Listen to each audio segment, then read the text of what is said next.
Hello guys, welcome back with new lecture. And today I will discuss with you K-map, okay, of digital electronics.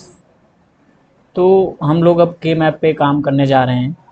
PLC programming K-map के through कैसे होती है, logic को कैसे हम और मिनिमाइज कर सकते हैं, किस तरह से लॉजिक को जो बहुत ज़्यादा कॉम्प्लेक्स लॉजिक है उसको कैसे रिड्यूस किया जा सकता है, नंबर ऑफ बिट को कैसे रिड्यूस किया जा सकता है by the use of K-map। ठीक है, K-map आई होप आप लोगों ने बीटेक या डिप्लोमा में ऑलरेडी जब डिजिटल इलेक्ट्रॉनिक्स पढ़ा रखा या पढ़ रखा होगा आप लोगों ने। ठीक है, तो क्या होगा कि उसको आप अंडरस्टैंड करके ईजिली आप किसी भी लॉजिक को रिड्यूस कर सकते हो, उसकी कॉम्प्लेक्सिटी को रिड्यूस कर सकते हो, जो एक बड़े लॉजिक को छोटे लॉजिक में कन्वर्ट कर सकते हो। तो हम लोग उसी पे डिस्कस करेंगे। ठीक है, चलो स्टार्ट करते हैं।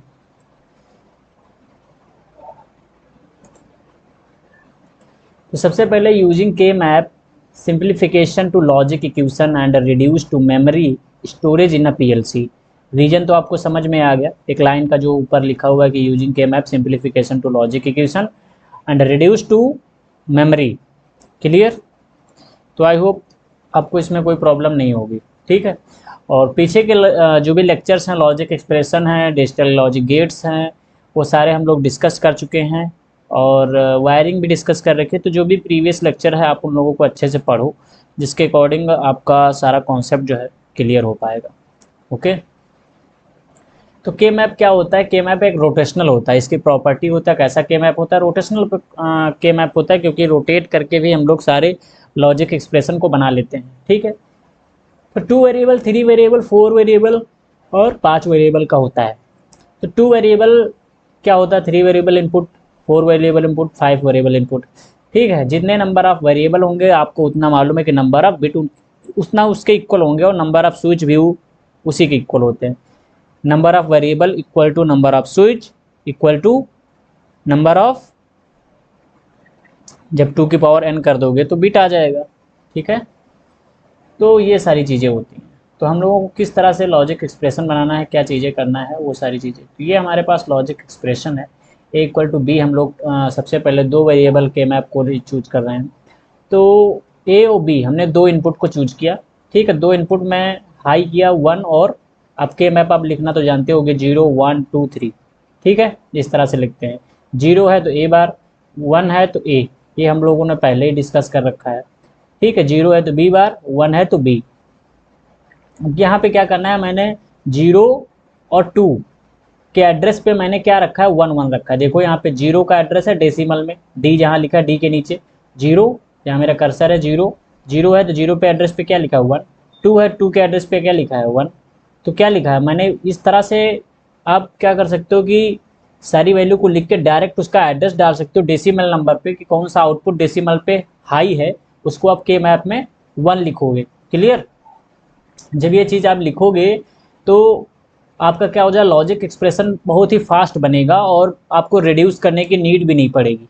ठीक है, सिंप्लीफिकेशन नहीं करना पड़ेगा। जैसे हम लोग डी मॉर्गन्स लॉ लगाते थे एंड अदर्स डिस्ट्रीब्यूटिव कम्यूटेटिव, ये सारे लॉ लगाते थे ना डिजिटल इलेक्ट्रॉनिक्स के, हम लोगों ने पीछे पढ़ रखे हैं ना।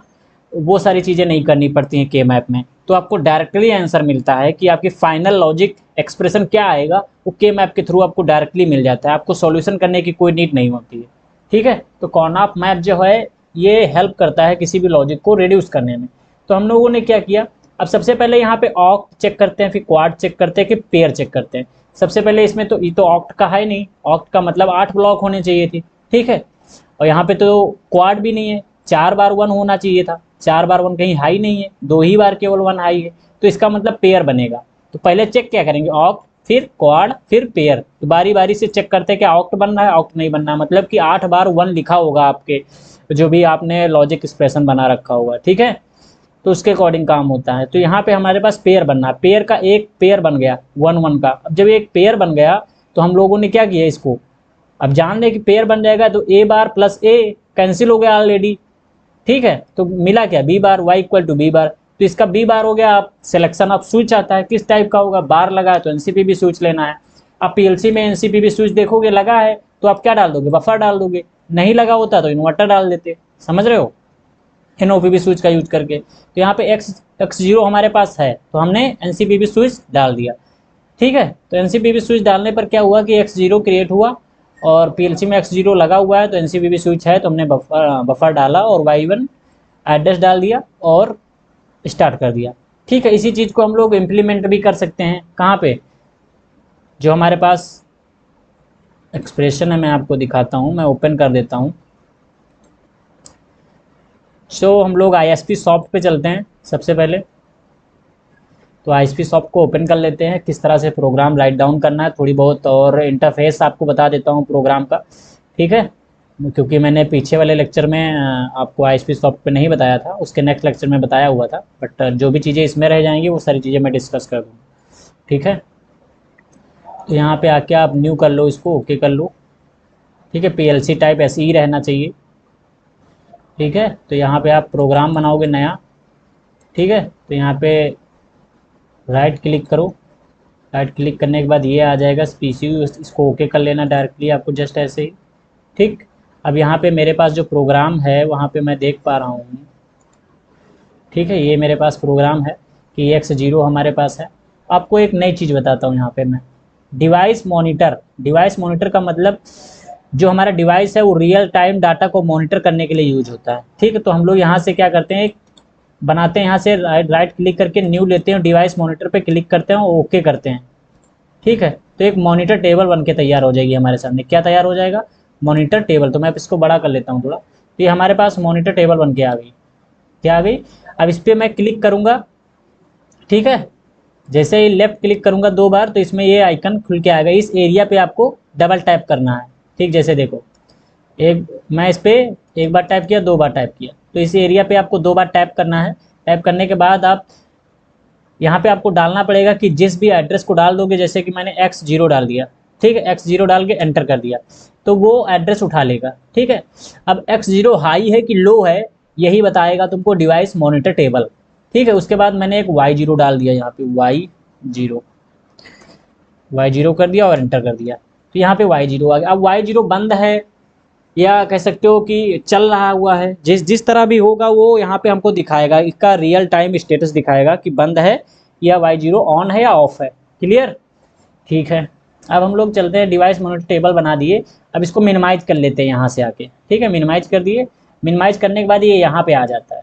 अब यहाँ पे हमको लेना है एक्सप्रेशन, तो हमको यहाँ पे LD X स्पेस दे दो X0, एंटर करो, से ये तुम्हारा वहाँ आ जाएगा। ठीक है, तो ये बफर आ गया हमारे पास, क्योंकि NCPB स्विच लगा हुआ है ना, बफर आ गया। अब हम लोग कह रहे थे सिमुलेशन में अगर यूज करेंगे तो हम लोग इसको क्या बना लेंगे, सिमुलेशन में अगर यूज करते हैं तो यहाँ पे क्या बना है हमारे पास, तो PLC कनेक्टेड नहीं सिस्टम के साथ, पर सिमुलेशन में NCPB स्विच बनाना है तो किस तरह से बनाओगे, इन्वर्टर लगा के। ठीक, अब ये NCPB स्विच की तरह काम करेगा। समझ में आया, ठीक है। तो अब यहाँ पे अगर हमको बनाना क्या है, लगाना है Y0, तो यहाँ पे आप टाइप कर दो आउट स्पेस देके Y0। ठीक है, तो आपको ये आउटपुट दे देगा। अब मैं इसको क्या करता हूँ, डाउनलोड करने से पहले इसके हमको चलना पड़ेगा कॉम मैनेजर में। कहाँ चलना पड़ेगा, कॉम मैनेजर। तो कॉम मैनेजर हमको मिलेगा, इसको मिनिमाइज करता हूँ मैं, और कॉम मैनेजर यहाँ पे है। इसको मैं ओपन कर लूँगा, ओपन ये होगा नहीं। ठीक है, ये आपको नीचे यहाँ स्क्रीन पे दिखाएगा, यहाँ पे आओगे तो स्क्रीन पे आपको कॉम मैनेजर दिखाएगा, तो ये है आपका कॉम मैनेजर। ठीक, तो इस पर जाना है, ओपन करना है। ओपन करने पर इसका ड्राइवर हमारे पास है, ड्राइवर 2, इसको स्टार्ट कर देना है। और स्टार्ट करना, ये सारी चीज़ें मैं बता रखा हूँ प्रीवियस लेक्चर्स में। ठीक है, स्टार्ट करने के बाद मैं इसको मिनिमाइज कर देता हूँ और यहाँ पे आ जाता हूँ। सॉरी, तो ये कॉम मैनेजर हो गया, ये हमारा ISP सॉफ्ट हो गया। अब इसको मैं क्या करता हूँ, सबसे पहले PLC में आऊँगा। ठीक है, PLC में आओगे, ट्रांसफ़र करने की बात करता है तो अपलोड करना, ये कंट्रोल F9 करना, डाउनलोड करना यहाँ से होता है। तो हम सबसे पहले क्या करते हैं, इसको यहाँ पे हमारे पास ये देखो, यहाँ पे मेरा जहाँ पे कर्सर है यहाँ पे अपलोड कर रहा है, तो डायरेक्टली यहाँ से अपलोड कर सकते हो, यस कर दो। तो ये क्या करेगा, सॉरी,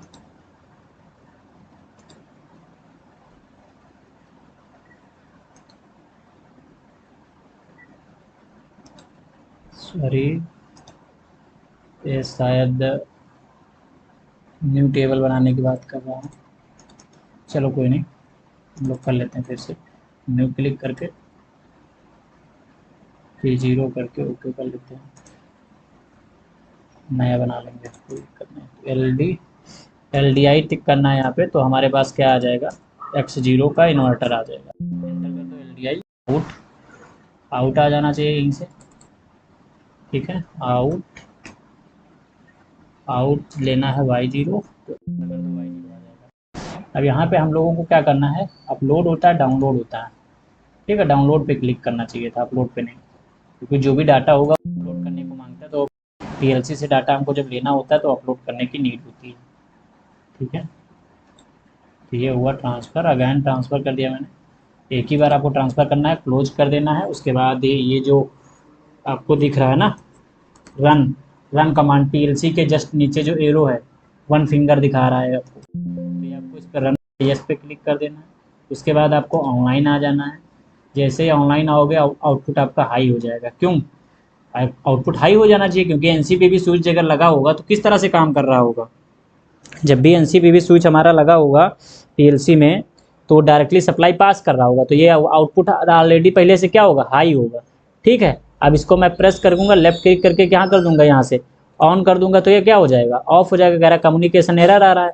तो आप यहाँ से जो ये लिखा हुआ है सेट MPU, यहाँ पे इनेबल कर को इनेबल जैसे कर दोगे, अब इसको जैसे ही हम क्या करेंगे, यहाँ से ऑन करेंगे तो क्या हो जाएगा, ऑफ हो जाएगा, ठीक है। स्विच हमने प्रेस कर दिया तो क्या हो गया, ये ऑफ हो गया। स्विच हमने प्रेस नहीं किया तो हमारा क्या हो गया, आउटपुट हाई हो गया, ठीक है। तो इस तरह से प्रोग्राम बनाते हैं। अब बात कर रहे थे हम लोग एक मॉनिटर टेबल की, तो डिवाइस यहाँ पे आके आपको राइट क्लिक करके ओके कर लेना है। तो मॉनिटर टेबल के लिए इस एरिया पे आपको डबल टैप करना है, तो ये आपको यहाँ पे देना है X0 करके।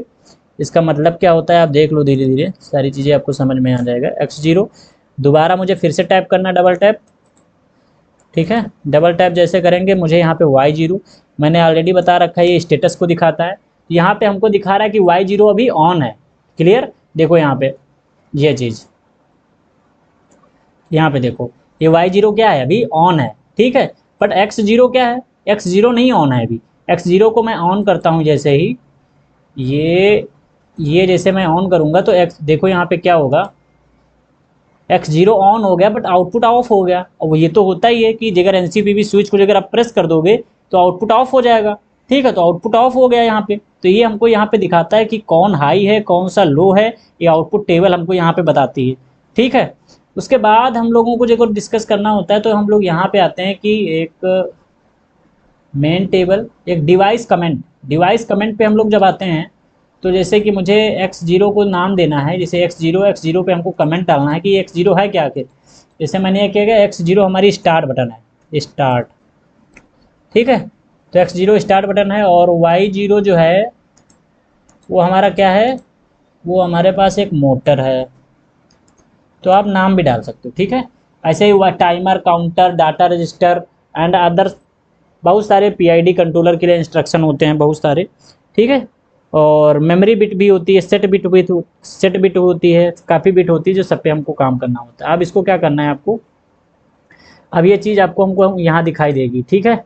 ये देखो यहाँ पे, ठीक है, स्टार्ट बटन मैंने दिया था X0 का नाम, तो स्टार्ट बटन आ गया। मोटर को हमने Y0 नाम दिया तो मोटर आ गया। तो डिवाइस कमेंट पे जाके आप कमेंट भी डाल सकते हो, ठीक। तो ये सब चीज़ें आप यहाँ से करके देख सकते हो, सारी चीज़ें अच्छे से, ठीक है। और तो ये चीज़ें करने के बाद हम लोग आते हैं नेक्स्ट पेज पे, के मैप की सारी चीज़ें और भी देखते हैं किस तरह से काम करते हैं हम लोग। तो ये प्रोग्राम हम लोगों को बनाना था, तो हम लोगों ने इसको बना लिया, ठीक है। 2 की पावर 2, अब ये तो जानते हो नंबर ऑफ वेरिएबल कितने हैं, 2, तो 4 हो गए। सेल कितने होंगे, सेल 4 सेल होंगे, 1 2 3 4, 4 सेल हैं हमारे पास। नंबर ऑफ सेल कैसे कैलकुलेट करना है वो भी हम लोग यहाँ पे सारी चीज़ें ऑलरेडी करके आपको दिखा दी है, ठीक है। नेक्स्ट पेज पे चलते हैं। 3 वेरिएबल इनपुट के मैप अगर यूज करना है तो कैसे करोगे, इसके लिए हमको क्या करना पड़ता है कि 3 वेरिएबल के मैप को यूज करने के लिए, अब यहाँ पे हम लोगों को केवल डेसिमल नंबर देखना पड़ता है। 3 है तो इसका मतलब 2 की पावर कितना, 8 ब्लॉक बनेंगे आपके, 8 ब्लॉक, ठीक, 8 ब्लॉक बनेंगे टोटल। अब हमको यहाँ पे मान लो कि आउटपुट हमको हाई करना है 3 नंबर पे और 6 नंबर पे और 7 नंबर पे, जहाँ जहाँ आउटपुट हमको हाई करना है वहाँ वहाँ पर हम लोग बना लेंगे अपना पेयर, क्वाड, ऑक्ट जो भी बनना होगा। तो यहाँ पे 2 पेयर बनना है, ठीक है, एक यहाँ एक यहाँ। तो y2 इक्वल टू बी ए बनना है और y1 equal to B C बनना है, ठीक है। और दोनों को जब ऐड कर देते तो क्या बन पा रहा है हमारा, b कॉमन लेते सी प्लस ए बन जा रहा। तो यहाँ पे हम एड्रेस ऑलरेडी सारी चीज़ें दिखा रखे हैं कि पीएलसी हमारे पास ये है, तो हमने x2 उठा लिया, यहाँ से NOPV है, x4 हमारे पास NOPV है, x5 हमारे पास NOPV नहीं है, x5 हमारे पास NCPV है। पर NCPV बटन को अगर हमको NOPV बनाना पड़ेगा, NOPV बटन अगर बनाएंगे तो उसके लिए डाल देंगे इन्वर्टर, तो वो बन जाएगा NOPV। तो अब ये तीनों स्विच बन चुके हैं NOPV। तो उस तरह से मैंने एड्रेस डाल दिया यहाँ पे, सॉरी पर यहाँ पर मैंने नहीं लिखा रखा है और यहाँ पे मुझे डाल देना चाहिए, ठीक है। तो इस तरह से सारी चीज़ें आपको करना आना चाहिए, ठीक है, सॉरी। तो ये सारी चीज़ें आप अच्छे से कर पाओगे, अब कोई प्रॉब्लम नहीं होगी आपको यहाँ पर। 1 मिनट। तो आप जिगर मैंने अभी ये जो प्रोग्राम आपको बताया, ये वाला जो प्रोग्राम आपने लिखा उस पर, ये प्रोग्राम आप जब पीएलसी आपके साथ कनेक्टेड होगी तब आप इस प्रोग्राम को करोगे, ठीक है। When PLC connected to the system, when PLC connected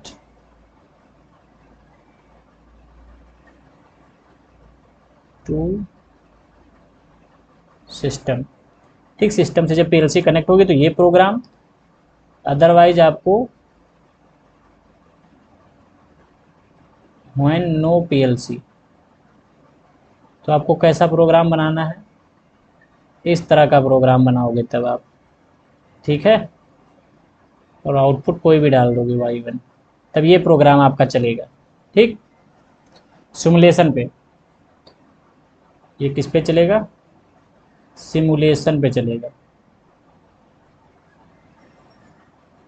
ठीक है। चलो नेक्स्ट पेज पे आते हैं। ये हमारे पास एक है पीएलसी का प्रोग्राम, ठीक है। ये प्रोग्राम 3 वेरिएबल के मैप के लिए है। ये किस तरह से काम करता है, इसके बारे में कैसे हम लोग काम करेंगे, तो ये देखो यहाँ पे 3 वेरिएबल हमने हाई कर रखे हैं, ये 3 नंबर और 6 नंबर 7 नंबर। तो हमने एक के मैप बनाया, एक ए दिया, ऊपर दिया BC और 0 लिखा, 1 लिखा, 0 0 1 0 1 1 और 1 0। आई होप ये सब के मैप आप लोग पढ़ रखे होंगे, ठीक है। और नहीं पढ़ रखे हो तो आप पढ़ लो पहले यूट्यूब से, उसके बाद ये लेक्चर्स आप देखो, जिसके वजह से आपको प्रोग्राम बनाना आ पाएगा। क्योंकि आपको फाइनली इक्वेशन निकालनी पड़ती है, इक्वेशन निकाल के आपको प्रोग्राम बनाना पड़ता है। तो ये आप ये ऑलरेडी जानते हो कौन सा होता है, ये वर्टिकल लाइन जो होती है क्या होती है, ठीक है, पावर लाइन होती है, ठीक है। और हॉरिजॉन्टल लाइन जो होती हैं वो क्या होती है, रंग होते हैं। तो ये सारी चीज़ आपको पहले से मालूम है। अगर नहीं मालूम है तो आप फर्स्ट वीडियो लेक्चर देखिए अच्छे से, फर्स्ट देखिए, सेकंड देखिए, ठीक है। कंटिन्यू सीरीज को अगर फॉलो करते हुए चलोगे, नोट्स बनाओगे, तभी आपको सारी चीज़ें समझ में आएंगी। ये प्रोग्राम आपको तब बनाना है, मैंने यहाँ पे y0 आपको दे दिया, ठीक है। सॉरी, इसे उठा के इरेज कर देता हूँ मैं इसको।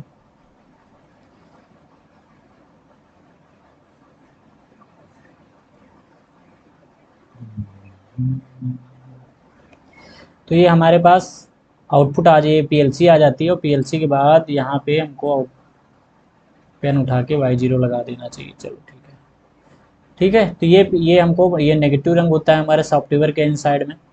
ये बनाना है आपको when PLC attach with the system,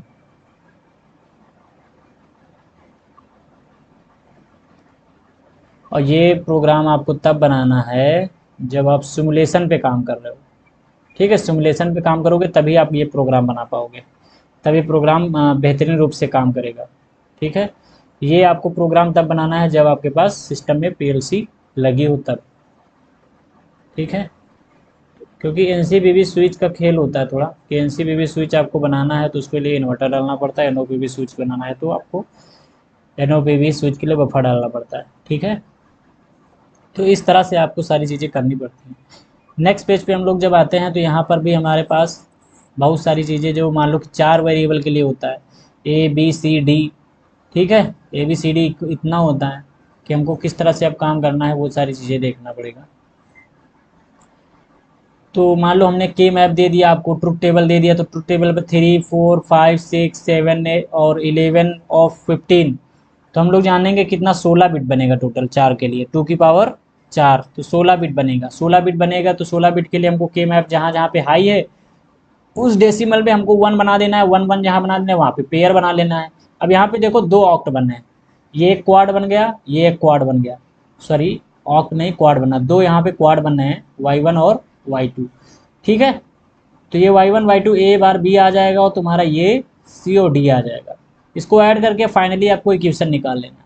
ठीक, तो यहाँ पे उस तरह उसके अकॉर्डिंग आप ये प्रोग्राम लिखना तो जानते हो, इतना लॉजिक एक्सप्रेशन मैंने बता रखा है कि सी और डी मल्टीप्लाई है। आप स्विच चूज करोगे, किस टाइप के स्विच हैं, NOPV स्विच हैं, इसको NCPV स्विच है, ये बी वाला बनाना है, NOPV स्विच बनाना है, तो X5 पे इन्वर्टर डाल दिया इन्होंने X0 को चूज कर लिया NCPV स्विच। ठीक है, ये सारी चीज़ें PLC में हैं आपके साथ लिखी हुई हैं। और बी को मैं X5 क्यों ले रहा हूँ, क्योंकि मेरे पास NOPV स्विच खत्म हो गए हैं, तो इसको मैं क्या करूँगा, NCPV स्विच को इन्वर्टर डाल के उसके एड्रेस पे उसको क्या बना लूँगा, NOPV स्विच बना लूँगा। क्लियर, तो ये हमारा प्रोग्राम बन जाएगा। ठीक है, तो इस बिहाफ पे हम लोग प्रोग्रामिंग करते हैं। अब जब प्रोग्राम बना के तैयार करोगे तो इस तरह से होगा, x2 dot x4 plus x0 dot x5। ठीक है, तो इस तरह से प्रोग्राम आपको बनाना पड़ेगा, तब आपका प्रोग्राम फाइनली बनके तैयार हो पाएगा। समझ में आया? तो ये होते हैं प्रोग्राम बनाने के लॉजिक, जिस तरह से हमको काम करना होता है। ठीक है, चलो, तो इस तरह से हम लोग फाइनली काम कर सकते हैं। तो आपको अब ये मल्टीप्लाई है x2 x4, तो आपको सीरीज में डालना है, प्लस लगा है तो पैरेलल लेना है पूरे के, x0 x5 को फिर उसके पैरेलल में डालना है। अब x5 यहाँ पे हम लोगों ने दिखा रखा है कि हम लोग ये NCPV स्विच है, इसको बनाना चाहते हैं NOPV, तो इन्वर्टर डाल दिया हमने। ठीक है, NCPV स्विच को NCPV की तरह ही रखना है, तो x0 को क्या डालोगे, बफर डालोगे, तो आपके लिए PLC के लिए फाइनली प्रोग्राम बन के तैयार हो जाता है। ओके, चलो भाई नेक्स्ट पेज पे आते हैं।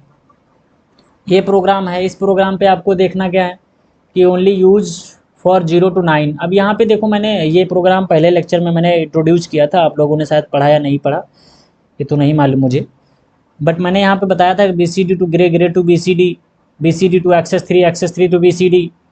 कोड अगर हमको बनाने होते हैं तो आपको ये कन्वर्जन पहली बात आना चाहिए। कन्वर्जन बनाने के बाद आपको क्या करना है, आपको नंबर ऑफ इनपुट देखना है, कौन कौन से कहाँ पर हाई हैं। हाई होने का मतलब 1 कहाँ पर है, आउटपुट हाई कहाँ है, ये सारी चीज़ें आपको जगह देखना आता है तो आपको बहुत ईजी हो जाएगा बनाना प्रोग्राम। तो यहाँ पे सबसे पहले देखो, यहाँ पे मैं लिख देता हूँ डेसिमल, ये डेसिमल लिख देता हूँ 0 1 2 3 4 5 6 7 8 9। ठीक है, तो ये 9 नंबर तक हमने लिख दिया, इसको लिखा, यहाँ भी ये डेसिमल मैंने वहाँ भी लिख दिया, सामने कोई कन्फ्यूजन ना हो आपको। तो अब हमको BCD टू जब ग्रे कोड कन्वर्जन करना पड़ता है तो ये सारी चीज़ें हमको मालूम होनी चाहिए कि BCD टू ग्रे कोड में जब जाता है तो 0 to 9 जाता है। ठीक है, और अदर जो कंडीशन रहती हैं वो डोंट केयर कंडीशन होती हैं, तो आप चाहे नीचे के 10 से 15 तक लिखो या ना लिखो, कोई प्रॉब्लम नहीं है। ठीक, क्योंकि ये डोंट केयर कंडीशन है तो इसके लिए हम यक्स बना के छोड़ देते हैं। ओके, बट हमको 9 तक तो लिखना ही पड़ेगा, समझ रहे हो? ठीक, तो अब ये कैसे ग्रे कोड टू कैसे हमको करना पड़ता है, क्या चीज़ें ऐड करनी पड़ती, कैसे हमको ग्रे कोड को बनाना पड़ता है, तो ये सारी चीज़ें आई होप ऑलरेडी आप लोगों को पहले से आती होंगी। तो हम लोग डायरेक्टली कंक्लूजन पे चलेंगे। ठीक है, अब नहीं आता है तो आप यूट्यूब लेक्चर अटेंड करो, किसी का लेक्चर देख लो, पढ़ लो, बुक से देख लो, कहीं से समझ लो अच्छे से। तो फाइनली मैं रिजल्ट पे चलता हूँ, क्योंकि यहाँ के मैप मैं नहीं पढ़ा हूँ, आपको प्रोग्रामिंग सिखा रहा हूँ। क्लियर? तो यहाँ पे हमने G3, सबसे पहले मैंने G3 लिया है, उसमें B1 B0 B2 B3 हमने के मैप के अकॉर्डिंग डिनोट कर दिया। अब यहाँ पे देख रहा हूँ मैं आउटपुट हमारा कहाँ हाई है, तो आउटपुट हमारा 8 और 9 पे हाई है, तो 8 और 9 पे मैंने 1 बना दिया, और सारी डोंट केयर कंडीशन है 12 13 15 14 15, तो ये पूरा क्या बन गया, ऑक्ट बन गया। ऑक्ट बन गया, इसका मतलब अब हमारे पास एक ही वेरिएबल आएगा, B1 आएगा। जस्ट क्लियर है, B1 इक्वल टू x2 आएगा। क्यों? अब जैसे x2 मैंने क्या कर दिया भैया, हमारे पास B1 है, NOPV स्विच मैंने ले लिया, इसीलिए x2 ले लिया यहाँ पे। समझ रहे हो? अब B1 कैसे आया, अब ये यहाँ पे देखो B1 कॉमन मिल जाएगा ना, 1 0 तो कैंसिल ही हो जाएगा, B0 कैंसिल, और 1 हमारे पास B1 कॉमन मिल जाएगा, और ये ऊपर वाली कंडीशन जितनी है B2 B3 की, ये सारी कैंसिल हो जाएंगी, तो हमारे पास मिलेगा क्या, B1 इक्वल टू x2। मैंने डिसाइड कर दिया कि x2 हमारे पास NOPV स्विच लगा हुआ है PLC में, तो इसीलिए मैंने एड्रेस भी तुरंत डिसाइड कर दिया। ठीक है, इसी तरह से आपको कौन सा डिसाइड कर लेना है, ये वाला B1 B0 B2 B3, समझ रहे हो। तो इस तरह से सारी कहानी करनी पड़ती है आपको, सब सारे काम आने चाहिए अच्छे से, तब आप अरेंज कर पाते हो सही से, ठीक है। तो इसी तरह से मैं अब G2 के लिए डिसाइड कर रहा हूँ। तो G2 के लिए आप जब डिसाइड करोगे तो आपको सबसे पहले यहाँ पे आओ, G2 के लिए ये डिसाइड करोगे।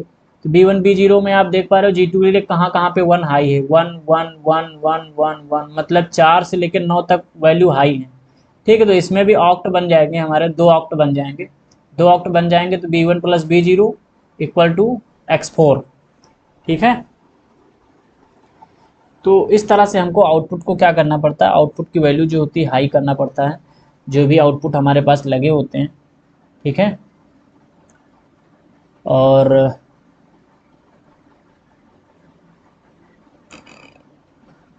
अब ऊपर जैसे 2 ऑक्ट हमारे पास बन के तैयार हुए, तो हम देख रहे हैं ऊपर वाली सारी कंडीशन तो खाली हो जाएगी, है ना, बचेगी नीचे वाली कंडीशन। नीचे वाली कंडीशन में एक बार B0 मिलेगा, एक B1 मिलेगा, 2 ही मिलेंगे हमारे पास, ठीक है। जैसे ही B0 B1 वाली कंडीशन लागू होगी तो यहाँ पे हमारे पास X4 होगा, X4 के साथ एक वैल्यू और होगी, ठीक है। X4 के साथ प्लस X5, ठीक है, क्योंकि B1 की वैल्यू क्या हो गई, X4 हो गई, B0 की वैल्यू X5 हो गई, क्लियर।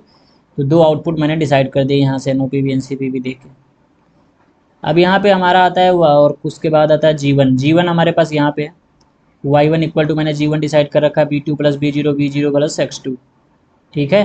तो यहाँ पे सारी कोड हैं, इसके अकॉर्डिंग हमको कोडिंग डिसाइड करना पड़ता है, कौन कौन से कोड कैसे क्या काम करेगा। अब B0 B1 B2 है, इसका हमको एड्रेस डिसाइड करना पड़ेगा, सिंपल सी बात है। जब तक एड्रेस नहीं डिसाइड करोगे तब तक काम नहीं हो पाएगा, है ना। और उसके बाद मैंने Y0 डिसाइड कर रखा है। Y0 में कौन कौन से आउटपुट आई हैं, जो जो आउटपुट आए हैं मैंने वही के मैप में उठा के वैल्यू डाल दी, वही डेसिमल। देखो 1 पे हाई है तो 1 में डालूंगा, 2 पे हाई है 2 पे डालूंगा, 5 पे हाई है आउटपुट तो 5 पे डाल दूंगा, 6 पे हाई है तो 6 पे डाल दूंगा, 9 पे हाई है तो 9 की वैल्यू उठा के डाल दूंगा, 9 की जहाँ पे 9 है वहाँ पे 1 लिख दूंगा, ठीक है। इस तरह से Y0 में सारी मैंने उठा लिया और सारे इक्वेशन निकाल लिया मैंने, क्या निकाल लिया, इक्वेशन निकाल लिया। अब एक चीज़ देखो यहाँ पे, आप कह रहे हो सर यहाँ पे डिसाइड नहीं कर रहे हो आप, मैंने B1 को डिसाइड कर रखा है X4, B0 को डिसाइड कर रखा है X5, X2 को डिसाइड कर रखा है B1, ठीक है। तो ये सब सारी वैल्यू डिसाइडेड कर रखी है मैंने, और ये B3 को डिसाइड कर रखा है X1 मैंने, ठीक है। तो इसके अकॉर्डिंग सारे वेरिएबल को मैंने ऑलरेडी डिसाइड कर रखा है पहले से ही, उसके अकॉर्डिंग मैंने प्रोग्राम बना दिया। It's very easy and very simple, ठीक है। अब यहाँ पे देख रहे हो आप Y0 के लिए कौन सा बना है, तो Y0 के लिए ये वाला प्रोग्राम बना है। Y0 के लिए आप B2 B3 B2 plus B3 का बार होना चाहिए। तो मैंने यहाँ पे X0 हमारा क्या है, X0 हम ऑलरेडी यहाँ पे डिसाइड कर रखे हैं, यहाँ पे देखो ये X0 है, ठीक है। ये X0 कहाँ गया, X0 हमारा, X0 हमारा NCPV स्विच है। अब NCPV स्विच हमको अगर बनाना पड़ेगा तो कहाँ से बनाओगे भाई, ये देखो यहाँ पे B2 हमने ले रखा है ना, B2 का बार, तो B2 को मैंने क्या मान रखा है X0, और तो Y0 में यहाँ G0 देख रहे हो, G0 में भी क्या है B2 है, B2 के लिए इसलिए Y0 डाल दिया। सबसे लास्ट वाली रो देखो, सबसे लास्ट, ठीक है, Y0। अब X7 बचता है हमारा, क्या बचता है X7, ठीक है, मल्टीप्लाई X7 B3 की वैल्यू है। अब B2 और B3 पे बार, B2 को मैंने क्या मान रखा है, B2 को देखो मैंने क्या मान रखा है, B2 को मैंने क्या मान रखा है भैया X0। अब B2 ये क्या है, बफर, भैया NCPV स्विच का है। अब हमारे पास तो हम मान रखे हैं X0 तो PLC में हमारा लगा है NCPV स्विच, तो इसको बनाना पड़ेगा NOPV स्विच, तो उसके लिए इन्वर्टर डाल दिया मैंने, ठीक। अब X7 बचा, X7 में क्या करना है, X7 मतलब B3। अब B3 में हमको क्या करना पड़ेगा, हमने तो चूज किया था X7 को बफर, बट यहाँ पे NCPV स्विच मांग रहा है ये कि B3 पे लगा है बार तो होना चाहिए NCPV स्विच, तो ये तो हमारे पास NOPV स्विच है X7, तो मैंने इसको एड्रेस डिसाइड करके क्या डाल दिया, यहाँ पे इन्वर्टर डाल दिया। तो ये किस तरह से काम करेगा, NOPV स्विच की तरह काम करेगा, ठीक है। तो इस तरह से हमको कई कोड जो होते हैं बनाने पड़ते हैं, PLC में कई टाइप के प्रोग्राम बना सकते हो। तो डिजिटल इलेक्ट्रॉनिक्स आपकी अगर स्ट्रांग है तो आप अच्छे से काम कर सकते हो, बेटर काम कर सकते हो और अच्छे प्रोग्रामर बन सकते हो, एक अच्छा लॉजिक बिल्डिंग अपना तैयार कर सकते हो। तो आई होप आप लोगों को बहुत अच्छे सारी चीज़ें समझ में आई होंगी, ठीक है। और आगे मैं आपको के मैप पे ही बता दूंगा 7 सेगमेंट डिस्प्ले कैसे बनाते हैं, ठीक है। PLC पे 7 सेगमेंट डिस्प्ले का कैसे प्रोग्राम बनता है, वो सारी चीज़ें मैं आपको बता दूंगा। तो आप जुड़े रहो इस चैनल से, बहुत कुछ आपको मिलने वाला है। ठीक है, तो thanks for watching my video. Okay, and like to subscribe this channel. ठीक है, राधे राधे, बाय बाय।